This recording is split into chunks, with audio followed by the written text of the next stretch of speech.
Hello, hello. Here we are again. Thanks for coming to what I like to call Chateau de Garland, our private little spot out here just off the path. And so here we are. Tonight we're talking about marriage for better or for worse, right? you got me, right? Sometimes you feel like you're stuck with me. No. Okay. All right. So, what we want to talk about tonight is uh, the things that go on in a marriage and the things that we need to look for, that we need to look at, and all the things of life. Yes. Right. And side note though, remember to listen to the whole thing. So you remember we had a ticker down there for the rules, but you still the giveaway announcement is at the end of the video. So let's do this. There we go. That's better. We're getting fancy, right? That way you have to watch. So we are starting to make a few changes. We're learning some things along the way. I'm not a techie. I don't spend my time on gadgets and trying to figure out all these things. So we're not to the point where we're recording and using multiple camera angles and all that stuff, because like this is what you get. I can't improve that. Same. So thanks for joining us tonight. Thanks for watching. We are talking about marriage for better or for worse. So our announcements, Tiffany made the announcement that we will be talking about our giveaway toward the end of the show, the rules and such. And also we got some good things coming up here in the next couple months. We'll be in a different location here in the next few weeks. I was so confused. Yeah. I saw the look on your face. She's like, huh? I was lost. So she's just as surprised as you are. So anyway, what we want to do is we want to look at the contrast of the past marriages, like, those in the previous century, and the modern marriages in this century, and the differences. What is going on? Obviously, there is an issue of high divorce rate right now, and whether you're in church or out of church, there's a high divorce rate, and obviously, there's still people getting married. So there's something that they see in marriage. Oh, excuse me, okay. Yeah, my supper is getting to me, I guess. So in marriages, no matter what the problems are, no matter what the situations, when someone does end up divorced, and we talked about divorce several weeks ago with Dennis Peeler, and people still find hope. They still look and hold out hope and get married again, right? Mm-hmm. There are lots of people that have been divorced that have been remarried. So we should throw this in here, though. Okay. If we say something and you get butt hurt tonight, I'm not really sorry. And if you want to stop watching, maybe keep watching, because you should be watching. Just saying. Okay. All right. So you got plans to butt hurt somebody? No, people are so sensitive these days. Like, yes. Jeez, come on. Anyways. Right. So different subject. When we look at the marriages in the past, and we see these different situations, like what marriages had before was they had support. Mm-hmm. They had people around them that were engaged in their marriage, that were supportive of their marriage. Now, there's always the exception to the rule, right? As we've seen sitcoms where the in-laws don't like the son-in-law or the daughter-in-law, the in-law parents, they don't like that's just the choice. But still, now that's the whole generation, and I feel like that's a lot of the problem. Is marriages were held together because families stayed together. Like you could have had grandma and grandpa and their kids and their kids and their kids all in the same house because they had to run the farm that kept them alive, kind of right thing. And so that was, there's a difference now. So what we look at, there's a big difference in the marriage situation, is that the marriage now seems to be like a factory instead of a farm. Everything seems to want to be on an assembly line. Everybody wants to ... They want to set the list and say, okay, this is a well-oiled machine. This is how our marriage and our family is going to run.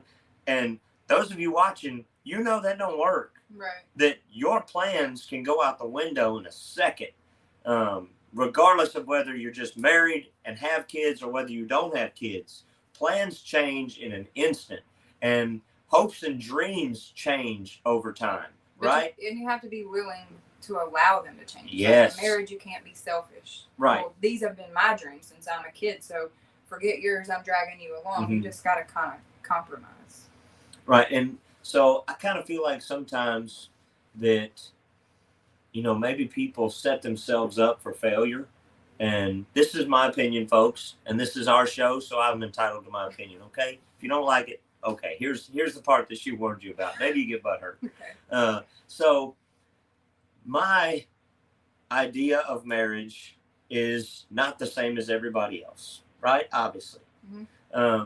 But when I look at the past and the things that I've been through, then I was setting myself up for a possible divorce. Mm-hmm. This person doesn't make me happy. Okay, fine. Cut you loose. See you later. Go find somebody else. Right. And it's this constant revolving door. You see that some people get into a relationship and it's like they have a new relationship every couple of weeks. And that's kind of where we as parents go wrong when we let our kids start dating too soon. Mm-hmm. And they bounce from one boyfriend or girlfriend to the next. Be like, oh, well, I love you today, but the next day they're burning all your stuff. So, right. I mean, we kind of set them up for failure from the get-go. Yeah. So, like, kids today, like, they don't have to go through the same heartaches as we did because we had CDs and tapes that would get burned. Right. All that stuff's on a cell phone now, like the MP3s and all that. iTunes don't even really exist anymore. Yeah. It's the Apple Store. So, like, all the music is on a phone. Like, I lost hats and shirts and CDs, like a book of CDs. Anyway, moving on. But, the idea of, oh, well, these are my plans, these are my hopes and dreams, and, this is what I want to do, and this is how my marriage is going to work. Well, I got news for you. If that's the way you plan it out, you're probably going to have a hard road to hoe. Mm-hmm. There's going to be situations that you can't plan for, situations that you had no clue would happen in a marriage, and then you've had these preconceived ideas of what marriage is, and then it can't fulfill you because the person that you're with, like, they were pouring it on, trying to get married in the beginning, mm-hmm. and then when you finally say yes, then they change into an entirely different person. Yeah. So those are some things you got to look at, is the length of time that you're with someone and get to know their family. Yeah. Right? Yeah. So, like, for us, we were only together 6 months. We got lucky. My family's cool. Your family's cool. Right. We're good. Yeah. And most days. Most days. But you look at the marriages of the past, they had a lot of support. Mm-hmm. And so that's why I feel like our podcast is now, like, really detrimental to a marriage, because you find out some things that nobody ever told you. Right. Right? And, like, it's instrumental. I didn't mean to say detrimental. Oh. It's instrumental to a marriage, because nobody supports a marriage anymore. Nobody really supports a good, healthy relationship. And so that's what we need. We need more people pouring into couples nowadays to give them the support for when, there's question or concern about somebody else either stepping out or somebody else looking the other way. A whole other problem with that, though, is people are so self-centered. Well, they're private, but they're not private. So they want to put everything on Facebook, but then when it comes to the real struggles where somebody might really help them, like in marriage, then they don't want to say anything, and next thing you know, so-and-so are divorced. Yep. Yeah, and, we look at all these different aspects, and we look at all of these different things that people put into a marriage, and then they won't ask for help when something really happens. You're right. They won't ask for help. They won't really let anybody get deep with them. They'd rather just give up. Yeah, and you can't give up. If you entered into a marriage covenant, it's what you did. Yeah. Right. So you agreed. Okay. So when we got married, do you remember your vows? No. You don't remember your vows? For better or for worse? Okay, I mean that's obviously the they title were of the show. They were typical vows. They were. We didn't write our own. So. Right, but our vows were that I would love you through, for better, for worse, for richer, for poor, in sickness and in health, till death do us part. Yeah. And there are so many people that put that in their wedding ceremony, and they've already got this idea in the back of their mind. Why do you think lawyers make so much money? You know, the kicking lawyer makes so much money off of divorce, even though, you know, that's not what he just desires to do, is just go to divorce court all the time. You know, they offer options for counseling and try to keep the family together. So it's not like he's just trying to push divorce.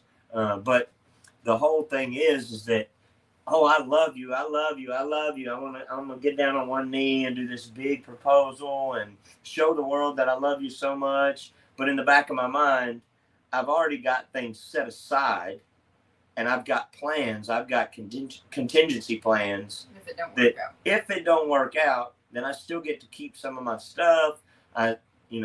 We have a prenup signed so that if something happens, I still get to keep my stuff and I don't get run through the cleaners. So, but you said in your vows, till death do us part. Yeah, right. Right? But you're already thinking of a way out. And so a lot of the dating relationships kind of set you up for that, because you're like, well, I don't like the qualities in this, I don't like qualities in that, so I'll just bounce to the next person. Yeah. Well, that always seems to kind of carry over, is that mentality of not really having to try and not really caring. It's just, oh, if he or she's not right, I'm just going to find another one. Yeah, like the next day. Right. But also, I feel like the problem with marriage today, and this is where people are going to have different opinions, but it's okay, is mom and dad are not at home. Right. So mom and dad can't have a relationship because dad's working in the corporate world, but now we've created as Americans, this whole mom's got to work too, because if not, we're going to go broke kind of thing. Or I don't know, you ladies just feel like you got a lot, so not everybody, but a lot of women feel like they got to work to pull their weight, when in reality, I feel like God intends on mom to stay home. I mean, marriages work better. Your kids are raised better. Mm-hmm. Not that my kids don't screw up and fail, but. Right. Well, I mean, none of us are perfect, obviously. Right. And, when the kid screws up, yes, some of it kind of falls on the parent, but the same token, you got to think who they're hanging out with. Right. And what they're doing when your back is turned. Yeah. So you can't always blame the parent for the mistakes of the child. Right. 100%. You can't. But mainly what I was getting at is, if we're constantly working and focusing on work, and then we're so tired when we get home that we can't talk and communicate and have a relationship. I mean, how is it supposed to work out anyways? Right. So years ago, there was a study, and I've read up on marriages and relationships for years. Okay. So years ago, I think probably back in the early 2000s, when I was reading these studies and everything, they were saying that that the marriages in other countries actually were more intimate, and they lasted longer. They had a deeper relationship because they weren't chasing the dollar. Mm-hmm. That they spent time together. Yes. And so here's the part. So if you've got us on speaker and your kids are listening, I'm gonna make the issue of sex right here. Okay. So If you don't want them to hear, then turn it off or whatever. So you've been warned. But the deal is that in America, that it's always a wham bam, thank you, ma'am. And it's like, okay, we got 10 minutes. Katie, bar the door and let's shake the sheets. Let's go. But then it's not intimate. Mm-hmm. It's just a physical situation. And that's not what marriage intimacy is supposed to be about. Right. And so they were saying that in some of the other countries that sex lasted for over an hour, on average between 1 and 2 hours in Russia. I feel like most Americans aren't even in good enough shape to have sex that long. They would die of a heart attack. Right. Yeah. So there was a movie with what was it, Jack Nicholson or something like that, that he had a heart attack and he was dating all these young women, but then when he had a heart attack, he ended up actually going for this girl that he was dating. He was going for her mom, and they told him you can't have sex until you can climb a flight of stairs. And like every day he would kind of go walking down the beach and he would look at this flight of stairs and he would look at it and just shake his head. And it took him a while to get back to that. So yes, you're right that a lot of Americans are in terrible physical shape and could probably not sustain an hour-long lovemaking session. Right. But they were saying that the marriages were deeper and stronger because their intimacy was deeper. Their time together was longer and stronger. So and I thought kind of at first when I was reading that, I was like, well, there's Russia's cold. So yeah, they're snuggled up for an hour and trying to stay warm. But the deal is that they spent more time intimate than we do in America. And there's just it just seems that America is always running on hopes and dreams and the pursuit of happiness. It's always the pursuit of happiness, the next big thing. So if you're going and going and going and you're living through your kids, your kids are trying to live out your dreams and you're pushing them through sports. And so you're busy 5 days a week with sports, plus your job, plus all these different things, and you're not taking plus time. Plus you're both driving new cars and living in a 5,000 square foot house that most people can't afford. I mean, that's a lot of the problem too. Like, they just chase the dollar. Yeah. The dollar over family. I got to have the nicest thing so I look good to people who really don't even care. They don't care what you drive or what you live in. Right. Honestly. I mean.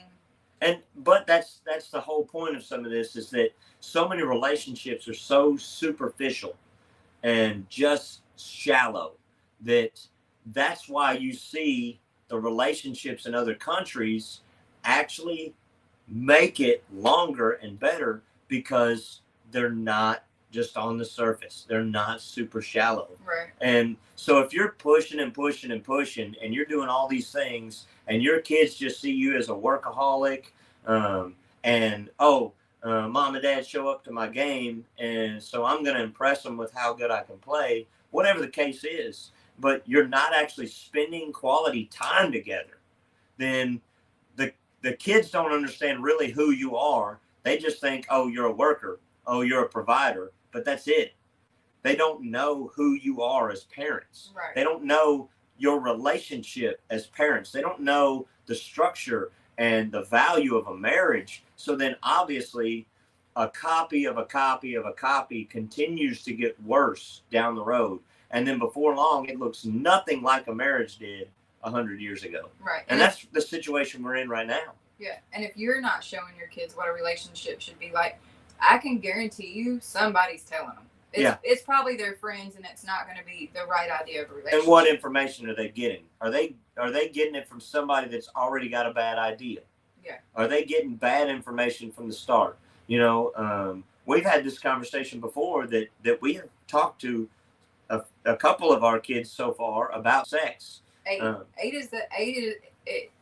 These days, it seems early to some, but no later than 8 years old, you need to set I don't care if it's a boy or a girl, you need to set them down. You need to teach them about boy parts. You need to teach them about girl parts. and Yep. how they work together. If 'Cause you don't, their friends will tell their them. friends will give them bad information, because if they're riding the school bus, then they're getting bad information. If they're hanging out on the playground, and even if some, I can't speak for all teachers, but there are some teachers, even when I was in school, would be within earshot and wouldn't say anything about the conversations going on.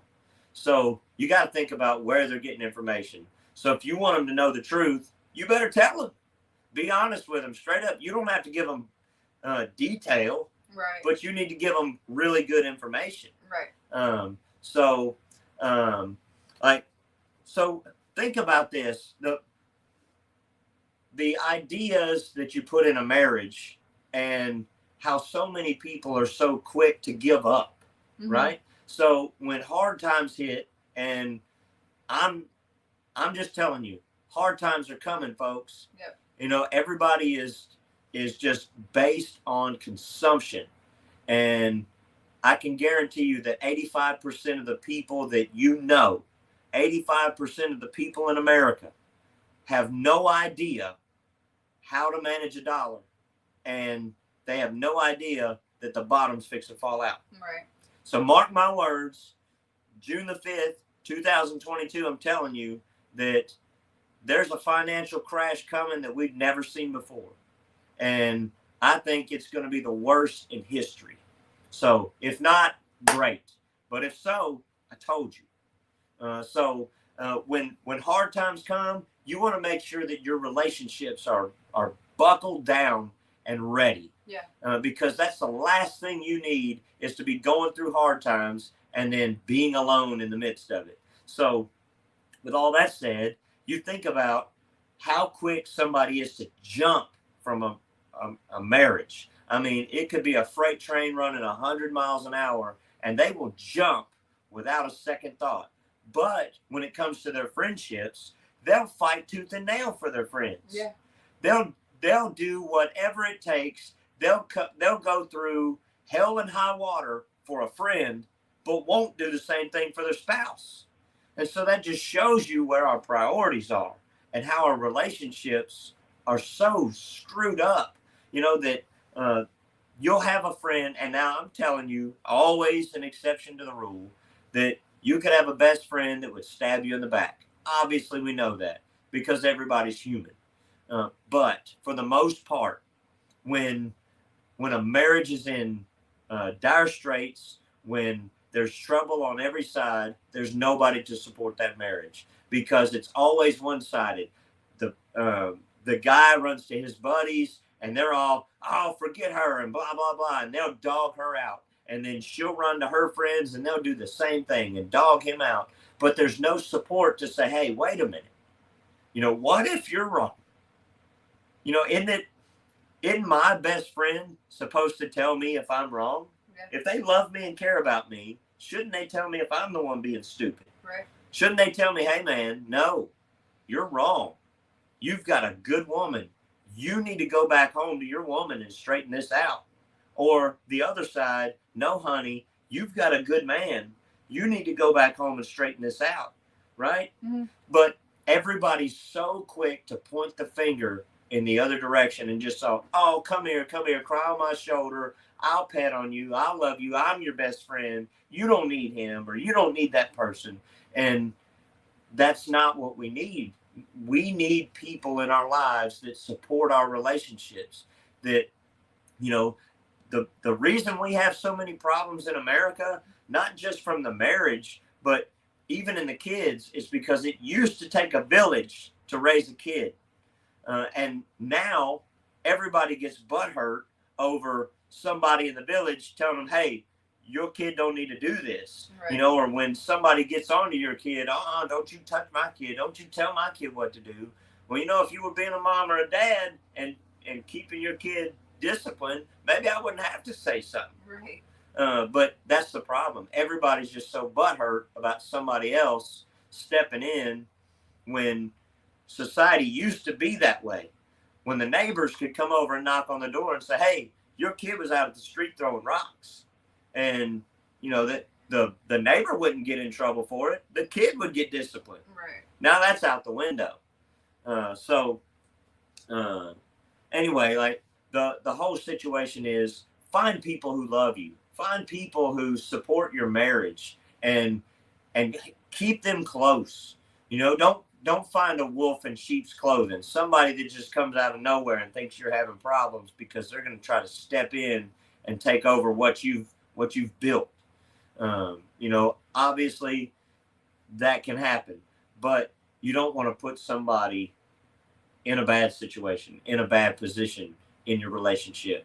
You want to make sure that you have good, loving, God-fearing people that support your marriage, and surround yourself with them.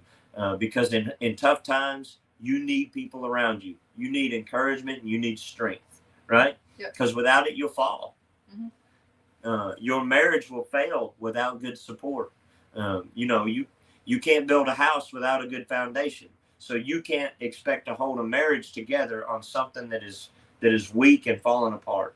Right. You need somebody to come in and help shore it up and encourage you to stay on the right path and to pour into you. Right. So we got to wrap it up. We're getting too long here, but the whole point is, if you're struggling, even if you're not struggling, just try a little harder. Like, but you got to both try a little harder. I can always sacrifice more than what I do. Don't be so selfish. Everybody is so selfish these days. Think about somebody besides yourself. Anyway, so giveaway. Yep. Go and click What's the date? So our giveaway, we will make the announcement. We were going to make the announcement. We changed our minds. So we're not going to tell you what it is ahead of time. It's our show. We have the freedom to do that, right? We can change our mind. We're not changing the fact that we're going to give something away. It's the same thing. We didn't change it. We didn't change what we're giving, and we didn't change anything else. We're just not going to announce where it is or what it is completely until June 26th. Yes, June the 26th. We'll let you know the winners. The last Sunday of this month. Yes, but to enter, rules are in the ticker on the bottom, but I'm going to tell you anyways. To enter, like our videos, comment on the videos, like and comment on the videos. If you share, it gives you an extra entry. You don't have to do that to be entered. It just gives you an extra. But you have to like and you have to comment. Some of y'all have commented, but you haven't liked. Others of you have liked, but not commented. I'm just saying. It's a package deal, folks. If you want it, you got to do both. You got to follow the rules. They're not that hard. So in the rule that we have when we make the announcement, we will make the drawing live June the 26th. So like and comment. And in your comment, put the name. If it's you and your spouse, put your names in the comment. If it's for somebody else, put their names in the comment of who we need to put in the drawing. Yeah, you can have multiple entries. All the videos give you more entries. Right. And so here's the stipulation. The only stipulation on the whole thing, other than just the rules. So if we have a winner and that person does not respond by email to So Here We Are Live at Outlook.com. Okay, I'm gonna give you that one more time because some people don't catch it the first time. So Here We Are Live, all one word, at Outlook.com. And we'll put it on the bottom of the screen. Yes. For the next few videos. If they do not respond by email, or if you have our cell phone numbers, I'm not giving them out because I don't want my cell phone number public. I have enough problem with car warranty and such. Yes. So if you have that contact information, contact us within that week, because by the next week when we do the next video, if nobody responded, we will be drawing another one. So you snooze, you lose. Yes. And so there is plenty of time from the drawing to be able to use this. You'll have a year. A year. Yeah, it's good for a year. And don't take your kids. No kids. You will have plenty of time to plan it out for you and your spouse, or the person. Say it's your grandkids. Say it's your granddaughter and her husband. Okay, you put them in the comments. If they win it, keep their kids for them. Right. Make plans. That way they can have a date night, because our show is about marriage and family, and we want them to have the best possibility of a great life together. And one night is not going to fix it, but one night can change the world. It can make a big difference. And if they've got the distractions put away, somebody else has the whining, fussing kid for just a minute, Right. then it can make all the difference in the world. It might not change everything, but it can mean a lot. Anyways, like, comment. All right. So that's our show. We went just over 30 minutes, so we apologize if that's too long. But I felt like we need to share this stuff. I think these are some of the issues that we need to push, that people need to realize you need support. All right. So gather up some people around you that will encourage and support you. We love you. Thank you all for watching. Thank you for following the rules. And until next time, y'all have a great night. God bless.